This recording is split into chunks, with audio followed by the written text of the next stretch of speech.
আপনারা এটা শেয়ার করুন, ভাইরাল করুন, বাংলার মানুষকে বলুন। প্রথম প্রশ্ন এই মুহূর্তে, কাদের কাগজ দেখানোর প্রয়োজন নেই? আবার 1 থেকে 5 যে প্রশ্নগুলো রয়েছে আমি নেব।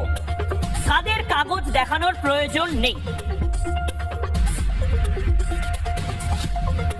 2002 সাল বা 2003 সালের ইলেকটোরাল রোলে যাদের নাম আছে তাদের কোনো নথি দেখাতে হবে না। স্পষ্ট ভাষায় এটা মাথায় ঢুকিয়ে নিন।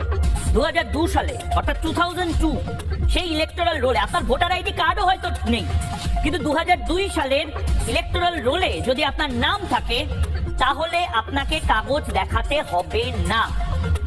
একদম মাথার মধ্যে রেখে দিন। আর যদি না থাকে, আপনার বাবা মার নাম নিশ্চয়ই আছে, সেক্ষেত্রেও আপনার কাগজ দেখানো খুব সহজ হয়ে যাচ্ছে। কেন? 2 নম্বর প্রশ্ন, তার উত্তর এই মুহূর্তে।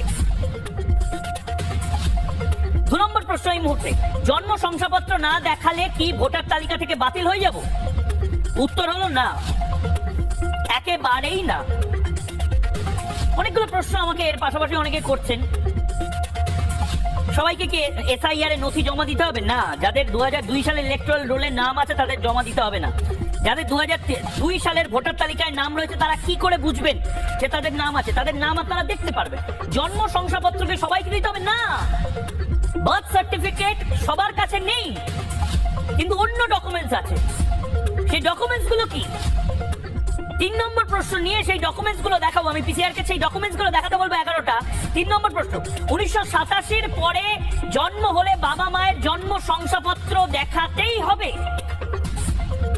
উত্তর হলো যে 1987 পরে জন্ম হলে বাবা মার শংসাপত্র তখনই দেখাতে হবে যদি আপনার বাবা মা নির্দিষ্টভাবে 2002 সালে ভারতের ভোটার না হয়, এবং তাদের কাছে অপশন থাকছে যে ভোটার হলে 11খানা ডকুমেন্ট আপনারা দেখাতে পারেন। এবং সেই 11খানা ডকুমেন্টের মধ্যে কি কি আছে মমতা বন্দ্যোপাধ্যায় তো যা তা বলে দিচ্ছেন। কমিশনের 11 নথি, সরকারি পেনশনের নথি আপনি দেখাতেই পারেন। আপনি যদি কোথাও থেকে পেনশন পান সেই পেনশনের নথি দেখাতে পারেন, বার্থ সার্টিফিকেট দেখাতে হবে না। দ্বিতীয়, ব্যাংক বা পোস্ট অফিসে দেওয়া নথি, কোনো অসুবিধা নেই। তৃতীয়,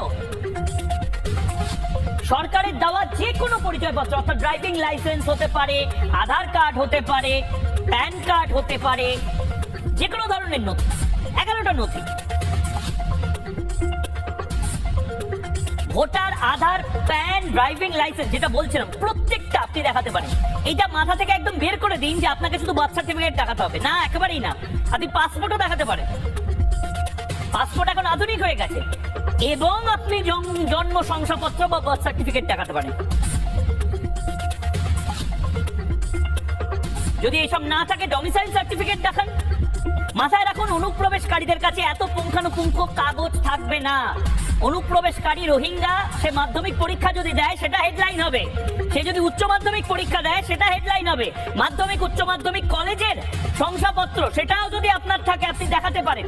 এবং কখন দেখাবেন? যখন 2002 সালের যে ভোটার লিস্ট রিভিশন সেখানে আপনার নাম নেই, এসসি এসটির যে সার্টিফিকেট বা তপশিলীদের যে সার্টিফিকেট সেই সার্টিফিকেট দেখাতে পারেন। বন অধিকার শংসাপত্র অর্থাৎ ফরেস্ট সার্টিফিকেট যেটা, সেটাও দেখাতে পারেন।